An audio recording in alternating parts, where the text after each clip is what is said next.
എല്ലാവർക്കും നമസ്കാരം. മടുത്ത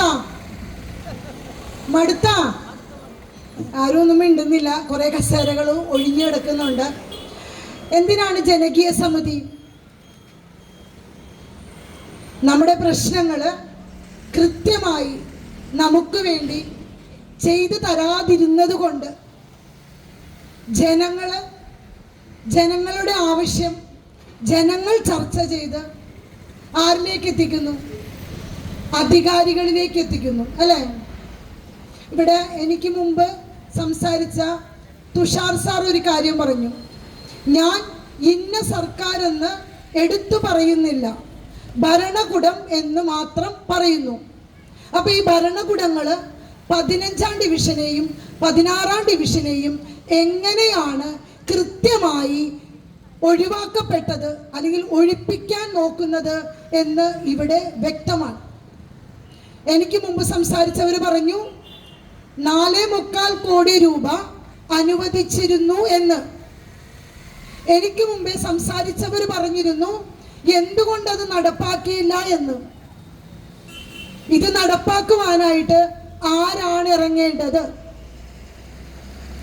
നമ്മൾ ഏൽപ്പിച്ചേക്കുന്നത് ആരെയാണ്? നമ്മൾ ആർക്കാണ് വോട്ട് കൊടുത്തത്? ഏത് ഭരണകൂടമാണ് ഇത് നടത്തി തരേണ്ടിയിരുന്നത്? ജനകീയ സമിതി രൂപം കൊണ്ടത് എവിടെയാണ്? ജനകീയ സമിതി ആവശ്യപ്പെട്ടത് എന്താണ്? നിങ്ങളിവിടെ കാണുന്ന ഈ നോട്ടീസുകളിൽ 2-3 കാര്യങ്ങൾ എഴുതിയിട്ടുണ്ട്. 1, വേലിയേറ്റം തടയുക. 2, സംരക്ഷണ ഭിത്തി ഉടൻ നിർമ്മിക്കുക.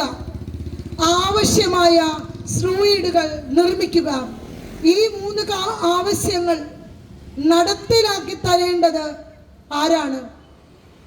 നമ്മളിവിടെ ഉത്തരങ്ങൾ ആരിൽ നിന്നാണ് വാങ്ങേണ്ടത്?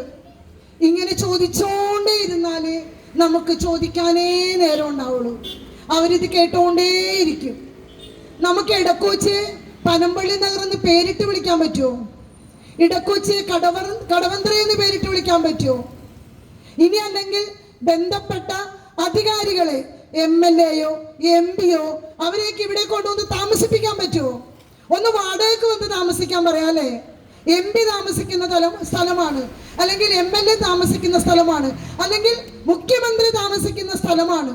അപ്പോൾ നമ്മുടെ സ്ഥലം നന്നാവുമായിരിക്കും, അല്ലേ? പ്രിയപ്പെട്ടവരെ, ഇവിടെ ഈ കാര്യങ്ങൾ നടപ്പിലാക്കി തരേണ്ടത് അധികാരികളാണ്. ഞാൻ ഇന്നത് ചെയ്തു, ഞാൻ ഇങ്ങനെ ചെയ്തു, ഞാൻ ഇങ്ങനെ പോയി, ഞാൻ അവിടെ പോയി, ഞാൻ ഇവിടെ പോയി, ഞാൻ ചർച്ച ചെയ്തു. ഇവരിങ്ങനെ ഛർദ്ദിച്ചുകൊണ്ടേയിരിക്കുവാൻ നമുക്കാണ് ബുദ്ധിമുട്ടുകൾ ഉണ്ടാകുന്നത്. പ്രശ്നങ്ങൾ ഉണ്ടാകുമ്പോൾ ഒളിച്ചോടാതെ അതിൻ്റെ കൂടെ നിന്ന് യുദ്ധം ചെയ്യുന്നവർക്ക് മാത്രമേ ചരിത്രത്തിൻ്റെ താളുകളിൽ ഇടമുള്ളൂ. ഇടക്കോച്ചി യുദ്ധം പ്രഖ്യാപിച്ചിരിക്കുകയാണ്. ആരിലൂടെയാണെന്ന് കൃത്യമായി മനസ്സിലാക്കുക. ജനകീയ സമിതിയിലൂടെയാണ്. ആ ജനകീയ സമിതിയുടെ പടയാളികളാണ് നിങ്ങൾ. തീർച്ചയായിട്ടും മാറി നിൽക്കരുത്. ഇവിടെ ഏറ്റവും കൂടുതൽ ഇരിക്കുന്നത് സ്ത്രീകളാണ്. നിങ്ങൾക്കറിയാവോ, പുരുഷന്മാര് ഒന്ന് മൂത്രമൊഴിക്കണമെങ്കിൽ എവിടെ പോകും? ഞാൻ പറയാതെ തന്നെ നിങ്ങൾക്കറിയാം, അവരെവിടെയെങ്കിലും പോയി പാസ് ചെയ്യും. നമ്മൾ എവിടെ പാസ് ചെയ്യും? ഈ വെള്ളം കയറി കഴിയുമ്പോൾ നമ്മൾ എന്ത് ചെയ്യും? പ്രാഥമിക ആവശ്യങ്ങൾ നിറവേറ്റാൻ നമ്മളിൽ ആരൊക്കെ ബുദ്ധിമുട്ടിയിട്ടുണ്ട്? ഞാൻ ഈ ചോദിക്കുന്നതെല്ലാം ചോദ്യങ്ങളാണ്. ഉത്തരം തരേണ്ടവര് മൗനമായി ഇപ്പോഴും ഇത് കേട്ടുകൊണ്ടിരിക്കുന്നുണ്ട്, അല്ലെങ്കിൽ ഇതെല്ലാം കൃത്യമായി അവര് ഇപ്പോൾ അറിഞ്ഞിട്ടുണ്ടാകും. അടുത്ത സമരം നടക്കുമ്പോൾ നിങ്ങൾ കൂടുതൽ ചിന്തിക്കേണ്ടിയിരിക്കുന്നു. ആരെയും കണ്ണടച്ച് വിശ്വസിക്കരുത്. കാരണം വാഗ്ദാനങ്ങൾ മാത്രമാണ് ഇതുവരെ തന്നുകൊണ്ടിരിക്കുന്നത്. ഇടക്കൊച്ചി 15-ന്റെയും 16-ന്റെയും വളരെ ചെറിയ ആവശ്യം, കേവലം 5 കോടി രൂപ പാസാക്കിയിട്ട തുക ഉണ്ടോ ഒലിച്ചു പോയോ എന്ന് പോലും അറിയാൻ പാടില്ലാതെ നിൽക്കുന്ന നമുക്ക് മുമ്പിലേക്ക് ഇതുവരെ ആരെങ്കിലും കടന്നു വന്നു? ഇവിടെ റോഡ് ഉപരോധിച്ചപ്പോൾ പോലീസുകാർ വന്നു, ബഹുമാനപ്പെട്ട കൗൺസിലറും അതോടൊപ്പം ചേർന്ന ആളുകൾക്കെതിരെ കേസെടുത്തു, അല്ലേ? പക്ഷേ എന്നിട്ടും നമ്മളെ തിരിഞ്ഞു നോക്കാൻ ആരെങ്കിലും കണ്ടോ? വന്നോ? ചോദ്യങ്ങൾ മാത്രമേ നമ്മുടെ മുമ്പിൽ ഇപ്പോഴുമുള്ളൂ. ഉത്തരം കിട്ടണമെങ്കിൽ ഒരുമിച്ച് നിൽക്കണം, ഒരുമിച്ച് നേടണം എന്ന് മാത്രം പറഞ്ഞുകൊണ്ട് നിർത്തുന്നു. നന്ദി, നമസ്കാരം. അടുത്തതായി ഈ ജനകീയ വേദിയുടെ ജനകീയ സമിതിയുടെ പ്രത്യക്ഷ